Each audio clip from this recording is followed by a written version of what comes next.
head coach Steve Kerr said on 95.7 The Game yesterday that Curry will start Game 3. Max Kellerman, I know you don't like to be wrong, but I need to know. Are you ready to admit that you are and say the Rockets are not going to win the West? He's ready. Go ahead, Max. Max, you ready? Do it. Huh? Huh? Max. Huh? What? Healthy Warriors. It's all over. Wait, is this thing working? Yo, it's working. Look, I'd be lying to you if I didn't say I'm looking at the Warriors going, they may have learned from the Cavs. The Cavs showed them a couple of years ago, don't spend it all in the regular season. Get hot be at your best when you need to be. And that's what the Warriors look like right now. But I'm not getting off the Rockets.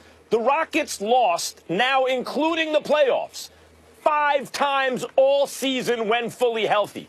3 times in the regular season altogether and twice in the playoffs. So do I think they're going to lose? Or it may be 4. I looked it up, and then I'm thinking 5, but I can't remember the 3rd loss in the regular season now. The point is that the style of play in the NBA, we're used to thinking, because of Michael Jordan on, we're used to thinking, and even Bill Russell, the team with the best player, at the end, there's hero ball. There's this idea that the best player can will you to victory, and therefore, in a best of 7, any one game a team can lose. But in a best of 7, the NBA is the one sport that gets it right. The best team always wins the championship, right? Like NFL, best team doesn't always win. Teams get hot. NCAA tournament, certainly the same thing. One game, one and done. Baseball is a very luck-dependent sport. Best team doesn't always win. But in the NBA, we're accustomed to seeing the best team always win. And so that makes us think that luck doesn't play a part in the proceedings. And in the regular, but with the advent of the D'Antoni really revolution in the NBA, with so many threes being jacked up, it is a little more luck dependent. Sometimes the fact whether or not those threes go in at a certain rate over the course, it is luck dependent. Now, over the course of a season, that luck will kind of even out. It'll flatten, and you'll get the right winner. In a shorter series, you have a little more variation. In one game, you have more variation. And that's what we've seen with the Rockets so far, I believe, in these playoffs. They haven't been shooting very well. And that includes their last game where, by the way, their shot quality was better than in Game 1, right? It was better. And yet, they didn't hit them.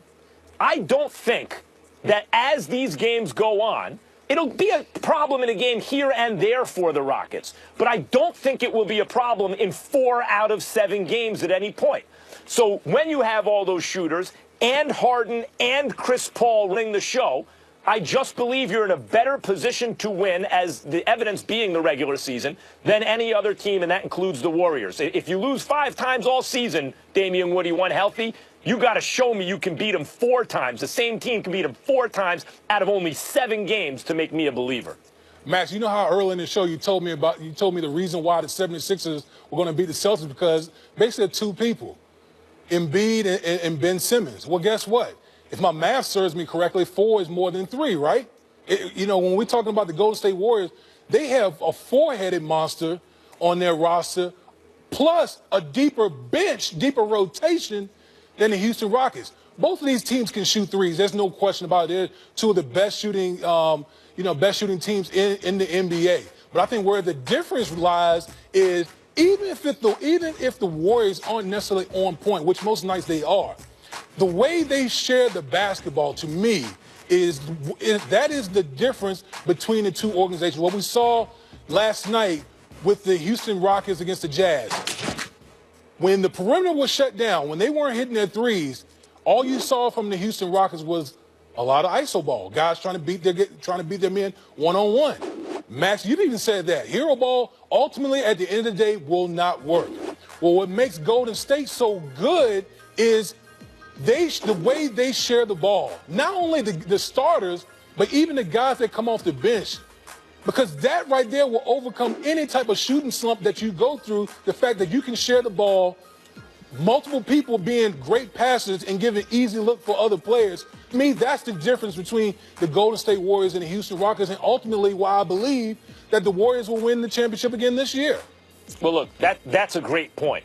And in addition to that point, if you look at who the best player on either team is, it's Kevin Durant. And the second best player is Steph Curry, really, because of what you mentioned. He can play off ball effectively. The ball doesn't stick with Steph the way it does with Harden or CP3 at times. So that's all true. But if you go back to I told you 5-star, 4-star, et cetera, player earlier in the show. 5-star being MVP caliber, 4-star, all-star, 3-star, starter like that. And you look at the Warriors, they got 2 5-star players.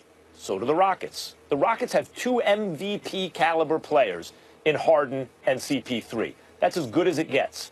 And when you say the other guys are better, it's a very, very slim margin. They're all MVP caliber players. And in fact, Harden is likely to win the MVP this year.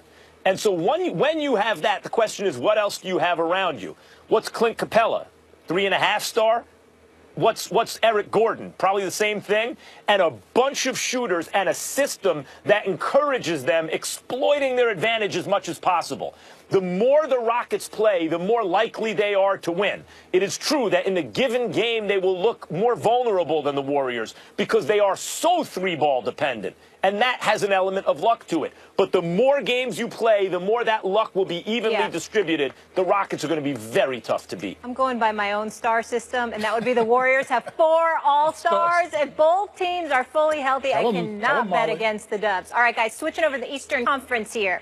The Cavs had an impressive Game 1 win over the Raptors in Toronto, led by LeBron James, who didn't shoot too well, but still led all scorers with 26 points and finally got support from his teammates. Meanwhile, the Raptors just couldn't put the Cavs away as they missed 16 of their last 19 shots to end the game. Did the Cavs get lucky in Game 1, Damian? No. How are you going to get lucky when your best player doesn't even bring his A game? And you said it right off the top. LeBron didn't have his best shooting night. But when you have a J.R. Smith, a Tristan, Thompson, Kyle Korver, all those guys contributing. By the way, that's their best lineup. Tyronn Lue finally is waking up and noticing that with that lineup, that's their best chance moving forward. So this whole notion that the Cavs got lucky because of a failed tip by Valanciunas and the opportunities that the Raptors had, I blame that more on the Raptors just not being able to capitalize. But the Cleveland Cavaliers, obviously, with this lineup, this is going to be their path forward to the finals. And when you have a night in where LeBron James, even though he has a triple-double, doesn't shoot the ball particularly well, but his supporting cast, which should be the lineup moving forward for the Cavaliers, come through, that's not luck. That's not luck right there, Max. Well, it is luck, Damian. And I have this written down because I want to be precise. Oh, no. Okay. What is luck is that the Raptors led by as many as 14 points.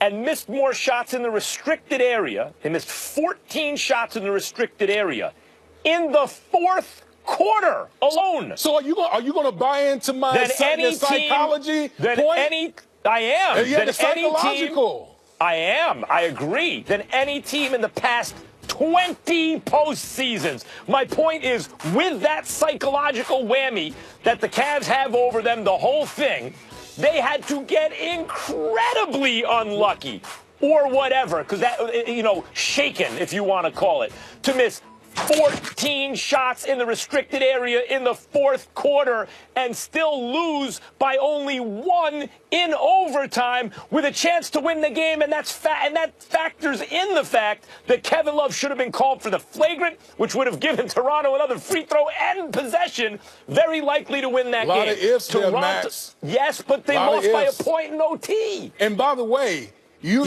you're conceding my point from earlier, which you didn't want to say, the whole psychological point. You did not want to go there. You did not want to put that on the Raptors. But clearly, if you can't listen, a lot of things with sports is situational. Being able to execute when the situation presents itself.